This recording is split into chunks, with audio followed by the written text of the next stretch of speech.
Hello everyone, welcome back to our channel all about mathematics में, जहां हम पढ़ने वाले हैं कैलकुलस और वेरिएशन का लेक्चर नंबर 3। ठीक है, तो हम बात करते हैं प्रॉक्सिमिटी ऑफ अ कर्व की। तो प्रॉक्सिमिटी क्या होती है कर्व की, जैसे कि हम लोग पहले पढ़ेंगे, फिर बाद में एक एक लाइन को समझेंगे। तो मैथमेटिक्स में जो होता है, तो थ्योरी जानना बहुत ज़्यादा इंपॉर्टेंट होता है। आज जितनी आप थ्योरी आपको क्लियर होगी, आप उनमें आसानी से क्वेश्चन कर सकते हैं। इसलिए पहले हम थ्योरी क्लियर करेंगे, बाद में क्वेश्चन प्रैक्टिस करेंगे। तो आगे बढ़ते हैं अपनी प्रॉक्सिमिटी के साथ। तो हमारा पॉइंट 1 क्या है? The curve y is equal to Y of x and y is equal to Y one X, दो कर्व हैं, are close in the sense, वो दोनों पास होंगे। किस सेंस में? Zero order proximity. If y1 minus y2 का जो डिस्टेंस हम निकालेंगे वो स्मॉल होनी चाहिए। ठीक है, इस सेंस में जो हम निकालेंगे उसे प्रॉक्सिमिटी ऑफ कर्व कहेंगे। क्या है? दो कर्व हैं, उन दोनों कर्व वो एक दूसरे से क्लोज हैं। इस सेंस में हम बात करेंगे कि ज़ीरो ऑर्डर प्रॉक्सिमिटी है जब y और y1 के बीच के डिस्टेंस निकालेंगे, और जो कि स्मॉल आनी चाहिए। ठीक है, दूसरा पॉइंट देखते हैं। जैसे मान लो दो कर्व आ गए या तीन कर्व आ गए, उसमें क्या होगा? उसमें क्या होगा? The curve y equal to Y one and y equal to Y one x are closed in the sense of first order proximity. यहाँ ध्यान देने वाली बात क्या है? फर्स्ट ऑर्डर प्रॉक्सिमिटी है। तो y माइनस वाई वन हो जाएगा, वाई वन एक्स का मॉडुलस या डिस्टेंस बोले तो। और अगर फर्स्ट ऑर्डर प्रॉक्सिमिटी लेंगे तो y minus Y one and y dash x minus Y dash x one dash x, इन दोनों की डिस्टेंस देखेंगे जो कि स्मॉल आनी चाहिए, क्योंकि बोथ आर स्मॉल्स, दोनों स्मॉल्स आनी चाहिए। तो इसे फर्स्ट ऑर्डर प्रॉक्सिमिटी बोलेंगे। जो इम्पोर्टेंट जो हमारे पास है पॉइंट, उसमें अंडरलाइन करा हुआ है। ठीक है, देखते हैं थर्ड पॉइंट क्या है। The curve y equal to y of x and y equal to y1x are close in the sense are nth order proximity। जैसे कि हमने देखा था ऊपर, जब फर्स्ट ऑर्डर प्रॉक्सिमिटी थी तो y माइनस वाई वन था, जब ज़ीरो ऑर्डर थी सॉरी, जब फर्स्ट ऑर्डर प्रॉक्सिमिटी आई तो y minus Y one X and y dash minus Y one dash X. जब हम सेकेंड ऑर्डर बात करेंगे तो y X minus Y one X का मॉडल निकालेंगे and y dash x minus Y one dash X का mod निकालेंगे and Y double dash x minus Y one double dash X का मॉड निकालना है। ये बोथ फर्स्ट में, और जब सेकंड ऑर्डर अप्रॉक्सीमेट निकालेंगे तो तीनों ही होने चाहिए हमारे स्मॉल, और जब nth ऑर्डर निकालेंगे तो हमारे सभी n फैक्टर्स जो बनेंगे हमारे वो सब स्मॉल होने चाहिए। यहाँ देखते हैं the curve y equal to y x and y equal to Y one x are close in the sense of the nth order proximity if y x minus Y one x, y dash x minus Y one dash x and so on y n dash minus y n dash x. ठीक है, इसमें क्या है, हम इसको याद करने के तरीके बता रहे हैं। अगर ज़ीरो ऑर्डर है तो वहीं तक जाएंगे जो हमें कर्व गिवन है। अगर फर्स्ट ऑर्डर निकालना है तो फर्स्ट डेरिवेटिव तक जाएंगे। अगर सेकंड ऑर्डर निकालना है सेकंड ऑर्डर डेरिवेटिव तक जाएंगे। nth ऑर्डर निकालना है तो nth ऑर्डर डेरिवेटिव तक जाएंगे। अब इसमें एक क्वेश्चन देखते हैं कि इसमें किस तरह क्वेश्चन बन सकते हैं। तो फंडा वही है जो हमने पिछले लेक्चर में देखा। तो क्या करना है, हमारे जो एक्सट्रीमल निकालना है इस फंक्शन का, फंक्शन क्या है हमारा ये f, ट्रिक हम वही लगाएंगे। बीच में हमारा जो बाउंड्री कंडीशन दी गई है वो गिवन है, हमारे पास ये f है, हम इस f को उठाएंगे, f is equal to this function लिख देंगे। ये लिखने के बाद हम क्या करेंगे, पहले हमें ऑयलर लैग्रांज इक्वेशन लगाएंगे। जैसे इक्वेशन लगाएंगे हमें उसके, जब इक्वेशन लगाने के बाद हमें ODE मिल जाएगी। जैसे ODE हमको मिलेगी हम उस ODE को सॉल्व करेंगे, तो हमें y ऑफ x मिल जाएगा। जैसे y ऑफ x मिलेगा हम इन बाउंड्री वैल्यूज़ को लगाएंगे और हमारी इक्वेशन है फाइनल वो हमें मिल जाएगी, वही हमारा एक्सट्रीमल होगी। ठीक है, देखते हैं। वैसे प्रोसेस लंबा लग रहा है लेकिन इतना ज़्यादा लंबा है भी नहीं करने पे। देखते हैं आ रहा है कि नहीं। हाँ या तो हमें ये कुछ ऑप्शंस मिल जाते हैं, 4 ऑप्शंस, जैसे कि नेट हमें दिए जाते हैं नेट क्वेश्चंस में 4 हमारे पास ऑप्शन होंगे। हमने क्या किया, F as it is function लिख लिया, फिर ऑयलर इक्वेशन लगाई। ऑयलर इक्वेशन क्या होती है, पहले में से लिख लेंगे, लिखने में ज़्यादा ये आसान रहता है, ताकि इससे हमारे क्वेश्चन जो हैं आसानी से हो जाते हैं और हमें कोई प्रॉब्लम नहीं होती है, कोई मिस्टेक भी नहीं होती कैलकुलेशन करने में। तो इसलिए हम पहले इस पर लिखते हैं del F over del Y minus D over D x del F over del Y dash is equal to 0। हमने इक्वेशन लिखी। देन हमने वाई के रिस्पेक्ट में डिफ्रेंशिएशन किया, तो यहाँ पे आया एक्स, यहाँ से आया 2 ऑफ वाई, यहाँ पर आया 4 वाई वाई डैश। अब लगाया फॉर्मूले वाला minus D Y over D X. अब वाई डैश के रिस्पेक्ट में डिफ्रेंशिएशन होगा, यहाँ पे ये 1 है, ये सब ऐसा कॉन्स्टेंट ट्रीट होंगे, देन 0 हो जाएंगे। जैसे ये 0 होते हैं, यहाँ पे वाई के रिस्पेक्ट डिफ्रेंशिएशन करेंगे तो 2 वाई डैश हो जाए, सॉरी माइनस 2 वाई स्क्वायर हो जाएगा। जैसे ये होता है तो ये माइनस माइनस मिलकर प्लस हो जाएगा, इनको हम एज इट इज उतार देंगे। जब इसका डिफ्रेंशिएशन किया जाएगा तो 2 बाहर आ जाएगा, वाई स्क्वायर का डिफ्रेंशिएशन ये बाहर आएगा तो ये 2 इंटू 2 4 हो जाएगा। वाई का डिफ्रेंशिएशन वाई का एक्स के रिस्पेक्ट में वाई डैश, ठीक है। यहाँ चेन रूल लगा है, इतना तो मतलब एक्सपेक्ट किया जा सकता है कि आप समझ रहे होंगे। तो ये माइनस का 4 वाई प्लस का 4 वाई डैश कैंसिल हो जाएगा, एक्स प्लस 2 वाई फाइनल आया, तो उसको उस साइड भेजा तो माइनस एक्स बाई 2 आया। अब हम क्या करते हैं, हमारे पास हमें यहाँ पर क्या मिला है, एक नॉर्मल इक्वेशन मिली है, हमें यहाँ पे ओडीई नहीं मिली है, ओडीई हमको नहीं मिली है, यहाँ पे हमें नॉर्मल इक्वेशन मिली है। ओडीई मिली होती तो हमें वाई डैश मिलता या वाई डबल डैश मिलता, समथिंग लाइक दैट, इस तरह से मिल सकता था, लेकिन हमें ये नहीं मिला। इसके बाद हमें ओडीई नहीं मिली, हमें नॉर्मल इक्वेशन मिली है। अब हम क्या करेंगे, जब हमें नॉर्मल इक्वेशन मिली है तो हम लोग अपने यहाँ पे बाउंड्री वैल्यू प्रॉब्लम जो दी गई है उसमें बाउंड्री उसमें पुट करेंगे, y 0 पे 0 एंड 1 पे 1। अब हम जब इसमें y 0 पे 0 लगाते हैं तो 0 0 सेटिस्फाइड कर जाएगा, 0 इक्वल टू 0 हो जाएगा। जब y1 इज इक्वल टू 1 रखेंगे तो ये y1 यहाँ पे 1 आ जाएगा, is equal to minus 1 by 2 आ जाएगा। तो क्या 1 और माइनस 1 बाई 2 इक्वल होते हैं? इस बात का कोई सेंस नहीं बनता, ये नॉनसेंस टाइप बात है। तो इसलिए इसे मैथमेटिक्स की लैंग्वेज में मीनिंगलेस प्रॉब्लम बोलते हैं, इसकी कोई मीनिंग नहीं है। लेकिन ऐसा नहीं कि इसकी कोई मीनिंग नहीं है तो मतलब कोई मीनिंग ही नहीं है, इसका मीनिंग लेस होना है, इसकी मीनिंग है, ठीक है। तो ये जो है दोनों इक्वल हैं, इसलिए ये बात सही नहीं है बोलना, इसलिए ये मीनिंगलेस प्रॉब्लम है। यहाँ पर ये इस ऑप्शन पर टिक करना गलत हो जाता, क्योंकि बाउंड्री सेटिस्फाइड नहीं कर रही हैं, ठीक है। तो आगे बढ़ते हैं, अब देखते हैं लीनियर फंक्शनल। जो हमारा ये फंक्शनल है वो लीनियर फंक्शनल है। लीनियर फंक्शनल क्या होता है? आपने लीनियर ट्रांसफॉर्मेशन पढ़ा होगा, उसमें लीनियर ट्रांसफॉर्मेशन की जो प्रॉपर्टीज़ होती हैं वो क्या होती हैं? उसमें क्या होता है, जब प्रॉपर्टीज़ होती हैं, अगर कोई अल्फ़ा टी ऑफ एक्स होता है तो वो उसे बोल सकते हैं T of alpha x satisfy करता है।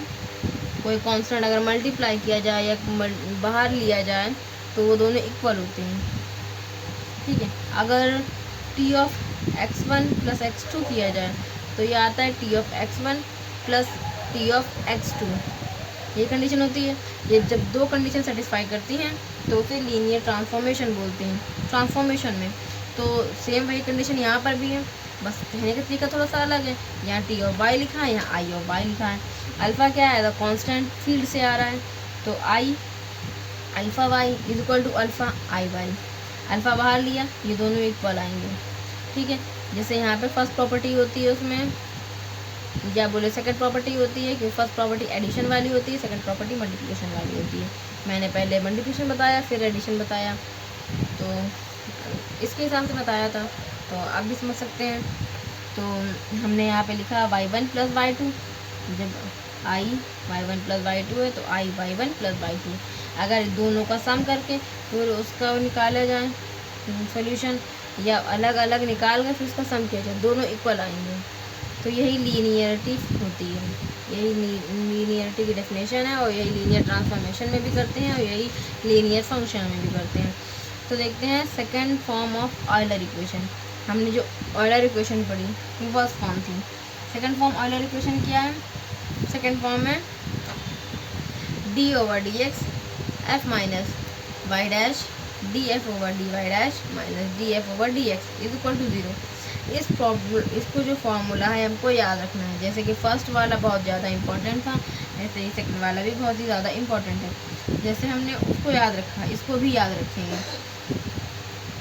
ये जो है जहाँ पर वो फार्मूला लगभग 90% वही फार्मूला हम लोग यूज़ करने वाले हैं पूरी COV में। लेकिन कभी कभी वो फार्मूले से या तो हमारा सॉल्यूशन ऐसा नहीं निकलेगा, नहीं सॉल्यूशन उससे भी निकलेगा, लेकिन बहुत ही ज़्यादा उससे लेंथी हो जाएगा या तो सॉल्व करने में थोड़ी प्रॉब्लम होगी। तो वहाँ पर ये फार्मूला बहुत काम आएगा और ये फार्मूले से जल्दी सॉल्व हो जाएगा और जल्दी से हमको आंसर मिल जाएगा। इसलिए हमें ये फार्मूला याद रखना है। ऐसा नहीं कि कोई ट्रिक होती है कि मतलब पहले उसको लगाएं कि इसको लगाएं, देखते ही पता चल जाए, देखते ही पता नहीं चलेगा। आपको क्या करना पड़ेगा, पहले वो फॉर्म लगानी पड़ेगी जब उससे बहुत ही ज़्यादा लेंथी बने, जब करने में थोड़ी प्रॉब्लम हो, बहुत ज़्यादा कैलकुलेशन बेस्ड हो जाए, तो उसको वहाँ से छोड़ना है, फिर ये फार्मूला जो है अप्लाई करना है। तो ये फार्मूला जैसे ही अप्लाई करेंगे आराम से आंसर आ जाएगा। ठीक है, तो और ऐसे ही बनती है थर्ड फॉर्म। ये थर्ड फॉर्म क्या है? जब दो फंक्शन दिए गए del F by del Y minus d2f/del x del y dash minus Y dash del 2f/del y del y dash minus Y double dash del 2y/del y dash के square equal to 0। इस फॉर्मूले को हम लोग को बिल्कुल भी याद नहीं रखना है, बिल्कुल भी याद रहेगा, क्योंकि ये इतना कोई खास काम का नहीं है। हमारा ज़्यादातर जो काम है वो इन दो फार्मूले से हो जाएगा। 1% आपको कुछ केसेस हैं जो मतलब आपको याद रखना पड़ेगा कि मतलब कैसे करना है, ये करना है या वो करना है। 99% केस में बस ये दो फार्मूले अच्छे से लगाना और क्वेश्चन हो जाएंगे। ये इसको याद रखने की ज़रूरत बिल्कुल भी नहीं है, बस हमें जानना ज़रूरी था कि थर्ड फॉर्म ऑयलर इक्वेशन होती क्या है, तो हमने उसे यहाँ जान लिया। सेम उसी की तरह है, del F del Y dash del Y होता है माइनस d/dx होता है, तो यहाँ पे d नहीं है कि del/del x है। ठीक है, del f/del y डैश होता है अंदर वहाँ पे ऐसे ब्रैकेट में। फिर क्या है, फिर y डैश यहाँ पे del f/del y होता है, ब्रैकेट में del y डैश होता है। सेम वही है, बस थोड़ा सा खोल के और अच्छे से बताया गया है और थोड़ा सा उसमें इम्प्रूवमेंट किया गया है। ठीक है, इम्प्रूव किया गया है उसे, और जो कि हम इसे कभी नहीं लगाने वाले। जैसे लिखा है never apply this and also don't remember this. ना ही इसे अप्लाई करना है ना ही इसे याद रखना है, क्योंकि मुझे खुद भी याद नहीं रहता, क्योंकि इसका कोई काम भी नहीं होता। 99% केसेस में वही सब हो जाएगा दोनों फार्मूले से। अब हमें क्या याद रखना है कि कुछ शॉर्ट ट्रिक्स होती हैं हमें याद रखने की। ठीक है, अब कोई शॉर्ट ट्रिक्स अगर हम याद रखते हैं तो हमारा क्वेश्चन कंपैरेटिवली जल्दी हो जाता है, तो इतना मेहनत नहीं करनी पड़ती है। उसमें क्या है, हमारे पास क्या बनेगा, f/y डैश ये फंक्शन होगा। तो मेरा थोड़ा सा ऊपर नीचे हो गया था, तो मैंने डायरेक्शन बना के दिखा दिया है इसका क्या है। अगर हमारा जो फंक्शन है, पहले हम क्या देखेंगे, पहले x से इंडिपेंडेंट होगा, फिर y से इंडिपेंडेंट होगा, फिर x y दोनों से इंडिपेंडेंट होगा। y डैश है इंडिपेंडेंट नहीं हो सकता, अगर इंडिपेंडेंट हुआ तो कैसे काम चलेगा, समझ रहे हो ना, क्योंकि हमारे पास खाली del/del x बचेगा, del f/del x equal to 0। ये तो हमारा नॉर्मली डिफ्रेंशिएशन हो जाएगा ना, क्योंकि माइनस वाई डैश वाला 0 हो जाएगा, तो माइनस 0 हो जाएगा, 0 हम लिखते नहीं है, del f/del y equal to 0 हो जाएगा, कोई मतलब नहीं बनता। तो हम लोग पहले क्या करेंगे, पहले x से इंडिपेंडेंट फॉर्म देखेंगे क्या होगी, इसकी शॉर्ट ट्रिक क्या होगी, फिर y से देखेंगे, फिर देखेंगे कि x और y दोनों से। ठीक है, तो हमारे लिए सबसे ज़्यादा इंपॉर्टेंट क्या है, ये फर्स्ट वाली और ये लास्ट वाली। x और y वाली क्या होती है, सबसे ज़्यादा है, तो इस पे ध्यान देना। यहाँ आपको y डैश दिखेंगे, सिर्फ y डैश x और y से इंडिपेंडेंट हो, तो हमें क्या करना है, बिना कुछ सोचे समझे इस पर जो ट्रिक बताएंगे वो लगा देनी, पूरा क्वेश्चन सॉल्व करने की ज़रूरत नहीं होगी। अगर पूरे क्वेश्चन सॉल्व करने बैठे तो उसमें बहुत टाइम जाता है, और बहुत टाइम जाने का मतलब हमारा पेपर जो है, हमारे क्वेश्चन नहीं पढ़ पाएंगे या हमसे छूट जाएंगे, या उनमें अपना माइंड इतना नहीं लगा पाएंगे जितने की वो चाहते थे, और फिर हमें टेंशन होती है, हमारा पेपर छूट जाएगा। तो इसलिए जैसे कि हमको क्वेश्चन में ये दिखे तो क्या करना है, सीधे शॉर्ट ट्रिक लगानी है। कोई ज़्यादा दिमाग नहीं लगाना, कोई सॉल्विंग नहीं करनी है, इसको अच्छे से याद रखेंगे और ये याद रखेंगे। क्या है पहले देखते हैं, सम स्पेशल केसेस हैं, कैसे सॉल्व करना है। पीछे वाले 2 फॉर्मूले से आराम से सॉल्व कर सकते हैं, लेकिन क्या है स्पेशल केसेस याद रखेंगे तो जल्दी सॉल्व हो जाएगा। तो क्या है, अगर एक्स जो एफ है हमारा डिपेंडेंट हो एक्स से, तो हमारे पास क्या बनेगी, अगर एक्स से इंडिपेंडेंट है तो एक्स वाला तो फॉर्म 0 हो जाएगा, तो minus D over D X बचेगा। क्या हमारा फॉर्मूला था, D F over D del X minus D over D x del F over del Y dash is equal to 0। अगर हमारे पास इंडिपेंडेंट एक्स है तो ये हमारा 0 हो जाएगा, बचेगा ये। अगर हमारे पास ये बचेगा तो हम लोग सेकंड फॉर्म लगाएंगे। सेकंड फॉर्म क्या थी हमारी, minus D over D X F minus Y dash del F over del Y dash is equal to 0। ठीक है, जैसे ये लगाएंगे माइनस साइड में रहता है, सेकंड फॉर्म में del F over del X होता है, वो 0 हो जाएगा इसकी वजह से। तो हम क्या करेंगे, ये del F over del X इधर जाएगा तो ये कांस्टेंट हो जाएगा। कांस्टेंट क्या हो जाएगा, इसे इंटीग्रेट कर देंगे तो ये कांस्टेंट हो जाएगा। तो अगर इंडिपेंडेंट ऑफ एक्स हो तो हमें क्या करना है, सीधे हमें याद रखना है F minus by del F over del X is equal to constant. अगर हम इतना इसको याद रखते हैं तो हमारा क्या है, क्वेश्चन सॉल्व ज़्यादा नहीं करना पड़ेगा, आसानी से काम बन जाएगा हमारा। क्या पड़ेगा, जो फंक्शन में दिया जाएगा वो लिखना है, फिर वाई डैश लिखना है, del F over del Y dash लिखना है इक्वल टू कांस्टेंट। जैसे ये लगाएंगे हमारा आसानी से काम हो जाएगा। फिर क्या है, दूसरा केस है जो हमारा F is independent of Y. अगर वाई से इंडिपेंडेंट है इसका मतलब del F over del Y dash जो है वो 0 है। जब ये 0 है तो इस साइड वाला जो हमारा फंक्शन है del F over del Y dash del Y minus del over del X del F over del Y dash is equal to 0, हमारा ये 0 हो जाएगा। तो सिर्फ ये बचेगा, हम इसे इंटीग्रेट कर देंगे क्योंकि डेल ओवर डेल एक्स हटाना है। क्यों हटाएंगे, क्योंकि जब यहाँ पर भी करेंगे तो ऐसा ही होगा, तो समझ सकते हैं यहाँ पे 0 ही आना है। जब 0 है तो यहाँ पे इसको इंटीग्रेट कर देंगे तो del F over del Y dash equal to constant आ जाएगा। ठीक है, कांस्टेंट है, अब इसको याद रखेंगे। ऊपर वो याद रखें तो बताया था, अब यहाँ पे ये याद रखेंगे।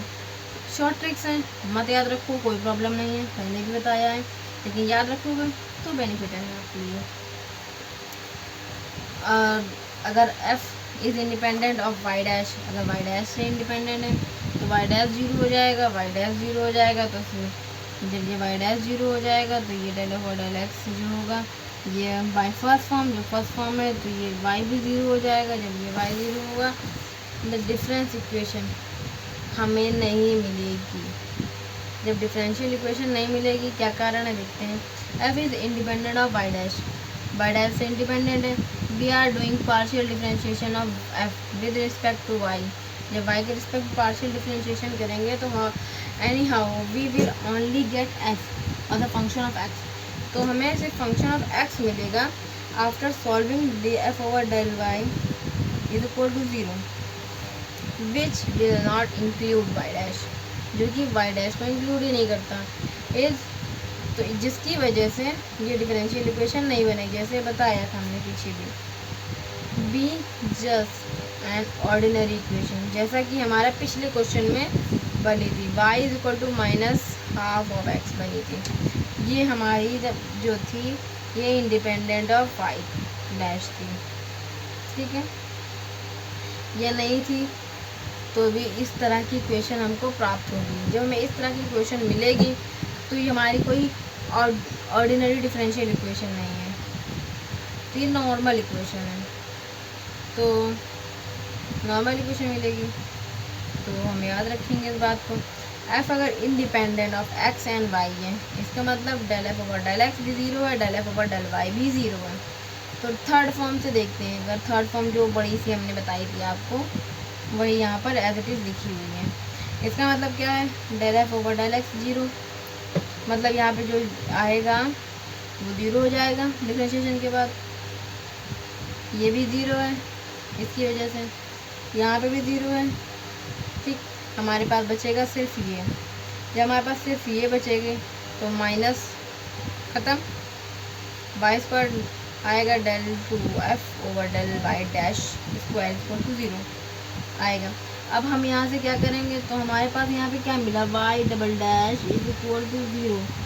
हमें सेकेंड ऑर्डर की डिफरेंशियल इक्वेशन मिली। जब इसे हम इंटीग्रेट करते हैं तो क्या आता है, y of dash is equal to Y of dash x is equal to, ये क्या होगा, सी मान लेते हैं, ठीक है, सी ऑफ एक्स, सी, तो वाई ऑफ एक्स क्या आ जाएगा, सी ऑफ एक्स प्लस डी। तो हमें एक लाइन की इक्वेशन मिलेगी, ठीक है। तो हमें क्या होगा, जब भी हमें independent of x and y दिखे देन हमें सीधे पूरी कोई कैलकुलेशन नहीं करनी है क्वेश्चन की, सीधे लिख देना है जो हमारा फंक्शन होगा ए एक्स प्लस बी होगा या सी एक्स प्लस डी होगा या एज इट इज़ आप कुछ भी लिख सकते हैं जो आपको फॉर्म पसंद आए। मैं ए एक्स प्लस बी यूज़ करती हूँ, आप सी एक्स प्लस डी भी यूज़ कर सकते हैं। तो हमें कहा जहाँ पर एक्स एंड वाई दोनों इंडिपेंडेंट दिखे तो हमें क्या करना है, सीधे हमें अपना सॉल्यूशन लिखना है। सॉल्यूशन क्या है हमारा, सॉल्यूशन है y equal to x plus b. अगर फंक्शन जो है independent of x and y है तो हमारा एक्सट्रीमल क्या होगा, ऑलवेज अ स्ट्रेट लाइन, याद रखना, ऑलवेज अ स्ट्रेट लाइन, ठीक है। अब इसे शॉर्ट फॉर्म में देख लेते हैं, लिखा वो क्या है, जब इंडिपेंडेंट ऑफ x है हमें फर्स्ट फॉर्म देखनी है, फर्स्ट फॉर्म लगाएंगे, नहीं सॉल्व होगा सही से या फिर कैलकुलेशन ज़्यादा हो रही होगी तो हम क्या करेंगे, सेकंड फॉर्म लगाएंगे, सेकंड फॉर्म में वो ज़ीरो हो जाएगा, इस वजह से ये f minus Y dash d F over del Y dash is equal to constant, इसकी हमने बताया अभी था करके, ठीक है। अगर इंडिपेंडेंट ऑफ वाई है तो सीधे फर्स्ट फॉर्म लगा देंगे, कोई दिक्कत नहीं होगी, आराम से सॉल्विंग हो जाएगी। अगर वाई डैश से इंडिपेंडेंट है तो फर्स्ट फॉर्म लगा देंगे, आराम से हो जाएगी, जैसे पीछे हुआ था y equal to minus half x से, ठीक है। लेकिन अगर एक्स एंड वाई दिखे तो डायरेक्ट क्या करना है, सीधे कुछ नहीं सोचना है, सीधे y of x equal to a x plus b लिख देना। यही आपका सोल्यूशन होगा, कितना भी 2 पेज की सॉल्विंग हो, 4 पेज की सॉल्विंग हो, करते जाओ करते जाओ करते जाओ, इन्फिनाइट टाइम करते जाओ, लास्ट में आंसर क्या आना है, लास्ट में आंसर जो है हमारा कंफर्म है कि ये स्ट्रेट लाइन ही आने वाला है, ठीक है। इसमें क्या हम आगे जो है 4 से 5 क्वेश्चन इस पर जो है आगे देखेंगे, ठीक है। अब देखते हैं केस, क्या क्या केस हो सकते हैं जब हमारी वेरिएशनल प्रॉब्लम जो है मीनिंगलेस बनती है। जब हमारी वेरिएशनल प्रॉब्लम जो है मीनिंगलेस बनती है उस टाइम पे क्या क्या केसेस हो सकते हैं। एक्चुअली सॉरी, मुझे मोबाइल दिख नहीं रहा है, हमें ऊपर से देखना पड़ रहा है, बहुत ही ज़्यादा दिक्कत है यहाँ पर। अब ठीक है, जब हमारी वेरिएशनल प्रॉब्लम जो है मीनिंगलेस होती है, जब मीनिंगलेस है तो उसमें क्या होगा, हमारी जो इक्वेशन है दी जाएगी, बाउंड्रीज दी जाएंगी, फाइनल एंड इनिशियल। अब वेरिएशनल प्रॉब्लम मीनिंगलेस बनती हैं कब, पहला केस आता है जब हम आइडेंटिटी प्राप्त कर लें या हमें मिल जाए, या 0 इज इक्वल टू 0 टाइप मिल जाए, या 1 इज इक्वल टू 1 टाइप मिल जाए, या इस तरह की जो आइडेंटिटीज़ हमें मिलेंगी कि मतलब ट्रू है ये तो ट्रू है, आइडेंटिटी मिल जाए। 0 इज इक्वल टू 0 जैसे हमें पीछे मिल गया तो हमने उसको बोला था 0 is equal to 0 infinite many solutions बनते हैं, वो मीनिंगलेस प्रॉब्लम थी, पीछे क्वेश्चन में बताया है लेक्चर नंबर 1 में मे बी। अब देखते हैं दूसरी क्या इक्वेशन बनती है, केसेस क्या है। We get y of x but it does not satisfy the given boundary condition, मतलब जो y ऑफ x जो हमें मिले वो जो है सेटिस्फाई ना करे बाउंड्री कंडीशन को। जैसे कि हमें पिछले क्वेश्चन में देखा था y is equal to minus half of x मिला था, जहाँ पे 0 इज इक्वल टू 0 पे कंडीशन सेटिस्फाई कर रही थी, लेकिन 1 पे 1 इज इक्वल टू 1 जो है 1 पे जो x की वैल्यू है 1 रखते हैं तो y जो है 1 मिले, ये सेटिस्फाइड नहीं कर रही है, इसकी वजह से हम उसे मीनिंगलेस बोला था। तो ये कंडीशन जो हैं वो बनती हैं मीनिंगलेस की। जब हम देखते हैं कि इंडिपेंडेंट ऑफ y डैश है तो इसका मतलब ये क्वांटिटी तो 0 हो जाएगी, तो हमारी ऑयलर इक्वेशन जो बनेगी हमारी सीधे बस यही बन जाएगी। अगर ये कांस्टेंट है del F over del Y minus D over D x del F over del Y dash is equal to 0 ये होती है। अगर ये 0 हो जाएगा तो ये भी 0 ख़त्म, तो ये सिर्फ ये बचेगा, ये बराबर 0, ठीक है, which is infinite equation not differentiate finite equation, या उसे ऑर्डिनरी इक्वेशन बोल सकते हैं, नॉर्मल इक्वेशन जैसे कि y equal to x, y equal to 3x, ये ऑर्डिनरी इक्वेशन, ये नॉर्मल इक्वेशन, ये फाइनाइट इक्वेशन होती है। Ordinary equation, ordinary differential equation में क्या होता है, उसमें या तो y डैश होना चाहिए, y डबल डैश होना चाहिए, x और y फंक्शन ये सब होनी चाहिए, तो वो ऑर्डिनरी डिफरेंशियल इक्वेशन होती है। यहाँ पे हमें ऑर्डिनरी डिफरेंशियल इक्वेशन नहीं मिलेगी। In case extremal y of x may और may not exist depend upon boundary condition, या हमारा जो बाउंड्री कंडीशन जो हमें गिवन है अगर वो सेटिस्फाई करती है तो एक्सट्रीमल मिलेगा, नहीं तो नहीं मिलता है। ठीक है, और फिर फोर्थ केस क्या है, जब हमें फंक्शन दिया जाए m x y का फंक्शन हो, n x y का फंक्शन हो और y डैश साथ में हो। ये कुछ जाना पहचाना सा लग रहा है, कुछ ODE से, लाइक एग्जैक्ट डिफरेंशियल इक्वेशन से। तो आगे देखते हैं इसमें क्या होता है। जब हम इसे ऑयलर इक्वेशन लगाते हैं, ऑयलर इक्वेशन लगाएंगे, लिखा है ऑयलर इक्वेशन, इसमें क्या है, del m over del y लगाएंगे, डेल n y लगाएंगे, y डैश हो जाएगा माइनस का d over D x n x y equal to 0। इसमें n क्या है, x और y का फंक्शन है। ठीक है, तो इस वजह से हमें इसको 2 बार डिफ्रेंशिएट करना पड़ रहा है, समझ रहे हैं आप लोग। पहले n को जब x के रिस्पेक्ट में डिफ्रेंशिएट कर रहे हैं, x तो x है, लेकिन जब y के रिस्पेक्ट में डिफ्रेंशिएट करेंगे तो पहले n को y के रिस्पेक्ट में डिफ्रेंशिएट करेंगे, फिर y को x के रिस्पेक्ट में डिफ्रेंशिएट करेंगे, समझ रहे हैं आप। क्योंकि n जो है x और y का फंक्शन है और y जो है x का फंक्शन है, इस वजह से जब डिफ्रेंशिएशन करेंगे तो इस तरह से आएगा।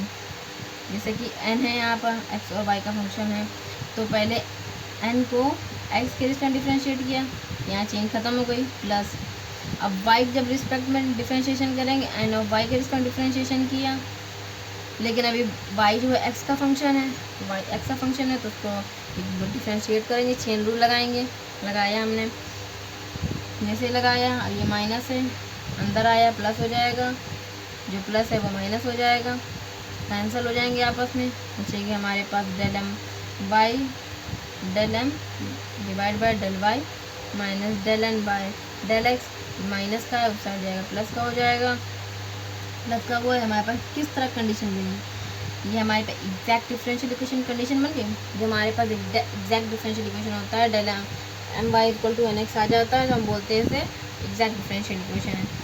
जैसे कि समझते हैं, अगर कोई फंक्शन हमें जैसे एफ एक्स एंड वाई दिया गया है, तो पहले जब दिया जाता है तो हम क्या करते हैं, पहले एक्स को रिस्पेक्ट में डिफरेंशिएशन करते हैं, फिर वाई के रिस्पेक्ट में डिफरेंशिएशन करते हैं।